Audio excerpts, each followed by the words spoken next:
Hi, this is Jim Brule. I'm here with some updates around how to configure your Zoom client to prevent Zoom bombing. I'm making this recording in the evening of April 4th, 2020. There's just been a whole bunch of new releases and settings that have come out, and some of them don't actually take effect until tomorrow morning, but I think we're close enough to get this out there and let you move forward. Now, you should know that there's a lot of different reasons to be using Zoom, and I'll try and identify which of those many reasons is affected by each of these settings. You might be using it for just a one-off meeting with someone or one or two people that you know very well. You might be having a meeting for 10 or 20 people who you know, but you want to be sure no one jumps in on it. You might be having a very large meeting or even thinking of streaming your meeting. So there's lots of different reasons you might be using Zoom. Let's have a look at the features and how you should be setting them up. On your first screen, you'll notice I left a disclaimer up there that some of these take effect tomorrow, April 5th. But what I'm recommending now is that you can start your meeting with the host video on. That's fine. But you're going to start your meetings with the participant video off. Again, you don't want people to suddenly pop in and start showing things you don't want to see. Audio type you're going to leave as it is. But joining before host, you're not going to let that happen. That's one of the ways that things go wrong. You should know that there are programs out there that look for valid host meeting IDs and try and jump in on them even if they're not invited. So even though you may have been very secure with the way you publish your meeting, you still have to assume that somebody can find their way there if they're determined. So you certainly don't want to let people join your meeting before you're there because they can start working their mischief before you even arrive. The next setting is using your personal meeting ID for scheduling meeting. You should never do this. I leave it on for starting instant meetings, but you'll see I've only allowed authenticated users to join. That means that they have to have a Zoom account. This doesn't prevent somebody from creating a free account and jumping in, but it's one more behavioral seal, as we used to call it, to prevent that from happening. If you notice, the next two settings have been mandated by Zoom. They used to be optional, and now they're not.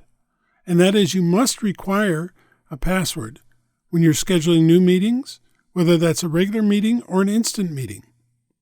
Now, it may be that they loosen up on that at some point in the future, but these are good settings to have anyway. What you have to remember is that if you send the password in the same email as the meeting invitation, you've basically defeated the password. So we'll talk about how to manage that. You can also see that they are now requiring a password for personal meetings. No big surprise there. Now, the next one is about embedding the password in a meeting link. That's shut off as it should be. That makes the password even less useful if the meeting link that I send you has the password embedded in it. So you want to shut that off.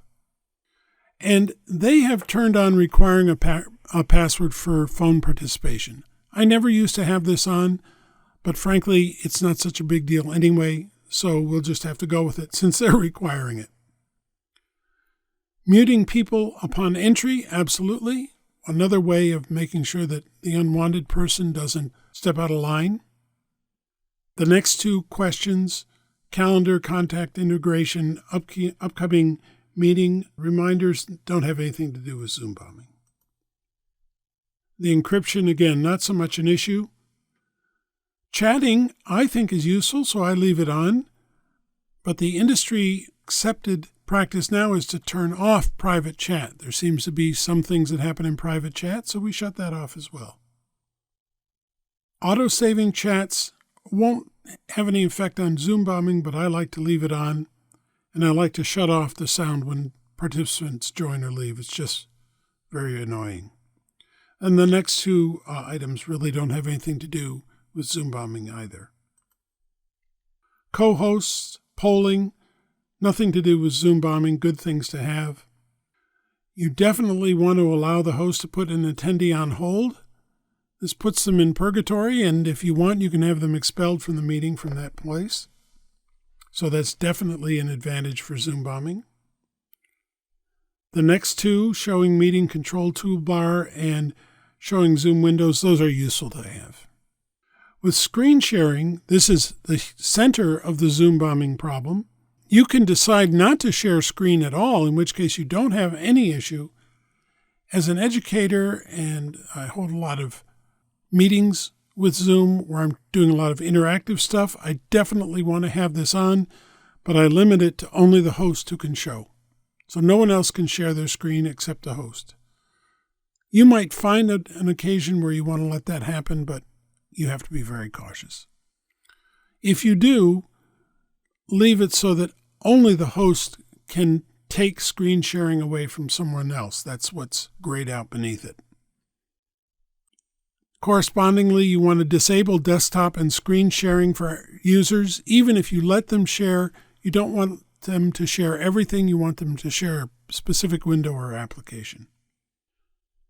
And Zoom has now recommended against allowing annotations. Apparently, some of the Zoom bombing has taken place by annotations, so we're now going to shut that off. Although the whiteboard, which you start, is quite useful, and you can leave it turned on. Remote control, you definitely want to shut this off. There are times in some very unusual meetings where you want someone else to take control of your computer, but I can't recommend that at this point. Nonverbal feedback isn't really relevant. Allowing removed participants to rejoin, this is where I get draconian. If I remove you, you're not coming back in. Now there's a chance this could go wrong. I might remove someone by mistake, in which case I've paid a big price. But one of the characteristics of Zoom bombers is they keep trying to come back in over and over again. So I'm just going to be awfully careful when I remove someone and leave this shut off. Breakout rooms. Absolutely one of the great features of Zoom is breakout rooms, so I leave this turned on. Could something untoward happen in a breakout room? Presumably, but you also wouldn't let people into the room in the main room first. You wouldn't put them in a breakout room after that. Remote support. Again, you don't want this to happen. This is only if you're providing tech support. You don't want anybody to be able to take actual control of things. Closed captioning and save captions and the rest of these are very interesting features. I don't happen to use them.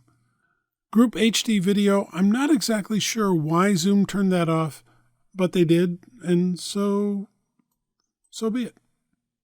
I love the virtual background. Anybody who's been with me has seen that, so I'm certainly going to leave that turned on. Guest participants is not really relevant to us. That's when you're in a large organization and there are people from outside the organization who come in. And the next few settings really don't have anything to do with Zoom bombing. You'll notice down towards the end, I have allowed users to select original sound. This is only for musicians. It really doesn't have much to do normally, but it's a nice feature just to have on in case you might find yourself needing it. No impact on Zoom bombing. Here's the other big thing that they're really making a requirement almost, although they haven't made it an administrative thing, and that's the waiting room. Now, what the waiting room does, especially as it's configured here, all participants, which is the only thing that makes sense for us, everybody who comes, no matter when they come, before the meeting or after the meeting begins, is going to be placed in a waiting room, and you have to explicitly admit them into the meeting. Now, that may be done as a whole group. You can say everybody in the waiting room is in, or you can do it individually. You'll be prompted for them as they arrive. It's a little bit of a pain once the meeting begins, and I can talk to you about one workaround for that, but this is the other important way to stop Zoom bombing. I shut off join from your browser link, especially since I'm requiring authentication. I want them to have a Zoom account. I don't want them to come in just from a browser link. I turn on live streaming. Again, not so much to do with Zoom bombing, but this is one of the real interesting ways of using Zoom. You can mirror your stream to either Facebook or YouTube, as I've set it up here. You can't do both at the same time. The remainder of these don't have anything to do with Zoom bombing on this page, on the email notifications, nor do these on the scheduling privileges on the other. Scheduling privilege, again, is really only going to apply to large organizations. It probably won't apply to any of you. Now, one of the things you should know about the waiting room is that you can configure it. You can put your logo on it. You can put a special message up there. That's in the settings, and it's something you can change from time to time. The last thing I'll mention is that you can set up registration for your rooms, and that's a separate little video that I'll attach to the end of this one. Finally, I'll mention that you can eject people from the room, and this is a useful thing to do, but you can also close the room. You can lock the meeting. So if you're having a meeting and you're not expecting people to arrive at all sorts of different times, then once the meeting is underway, lock the room and no one else can come in. Now, if you're doing a rolling performance and you want people to be able to come in kind of at will, this won't work for you. But if you're doing a regularly scheduled event, it doesn't hurt to lock the meeting. Now, lastly, I'll mention the question of the password and how you get it out now that you're going to have a password for every meeting. If you use the registration feature, which again I show in the next little snippet, you will be sending the password to them once they've registered. And the double advantage of that is you get their email, so you can add it to your email collection. And you also only send out a password to somebody who's responded to you. Now, will this prevent the most malicious people from getting in? No, but it's going to prevent 99% of them. So that's it for this particular one. So stay tuned now for the registration system, and then we're done. Okay, so here we are. I'm going to schedule a meeting, and you're going to see how we do the registration and how that all works. One thing I want you to notice is that I have left the generate automatically here. That's the default, given the settings we were talking about earlier. I'm not using my personal meeting ID. Again, I don't do that at all. And by default, there is a meeting password required. You'll see how that plays in as we go. So again, the way it's going to work is I'm going to give it a name. I may or may not give it a description, go through all the scheduling stuff normally, and then come here and hit required. And that's going to open up another bunch of opportunities that don't pop up immediately on the screen, but I'll walk you through them. All the settings that we talked about before are here. You notice I can change them on a meeting-by-meeting basis if I want. And I'm going to save that and move on to the next screen.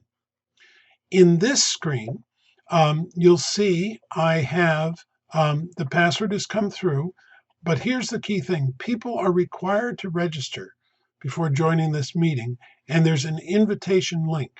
So instead of sending out the meeting link, you're going to send out this registration link here. And there's an easy way to copy it and then paste it into your email. The same settings are here as were here before. This is the new version now that I've said register. And now there's all this stuff here at the bottom that wasn't there before. The first is registration, and this just tells me how many have registered so far. None. I haven't published it yet. And do I want to get an email when each person registers? I've said no. Do I want to close the registration after the meeting date? Again, I've said no because I might want to make the contents available to people afterwards. And I do want to show social share buttons. Ooh, that's a good one on a registration page. Here's the important thing. The next thing is email settings. Make sure it's your name and your email here. And when the person registers, they get a confirmation, which then has the link for them to be able to get in. And that's how they get the link to get in.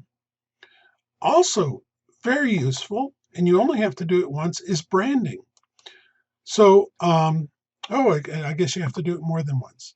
So you can put a brand in here, a graphic brand as part of your thing. Um, I guess I'm going to save this as a meeting template so I don't have to do it again. And I have created a Zoom banner for this, and I've also created a Zoom logo for this. And so now on the meeting notice that goes out, I'm going to get this at the top of the page and this to the right of the page to let people know that indeed this is coming from me and a little reminder of who I am. So I'm going to save this as a meeting template, and I'm going to say that template name is with registration, and that's really helpful. The other two, poll, there's no poll created. I don't use that very often. And live streaming, you can, this is something you do online once it's done. So again, you don't have to select these at the time. This is just saying these will be your options. So now let's go back to, and so now I would schedule the meeting. So this meeting is now scheduled. I would add it to my Outlook calendar, and I'll just let you see how that appears. And now here it is in my calendar. That's the registration. That's the meeting ID, not the registration ID. And if I look into my calendar, you'll see here it is for later today. So anyway, that's the way that you make a meeting registration. The good news about doing that, we'll go back to the Zoom meeting, is then I can get reports on who actually attended, who registered, and all that information is available to me. So I strongly recommend that. That, by the way, will also stop Zoom bombing because people will have to register. They'll have to send you an email. They'll get a link to it. It'll only work for their email address. And it's another way of cutting down on the Zoom bombing, but also building your email database as you go. So that's it.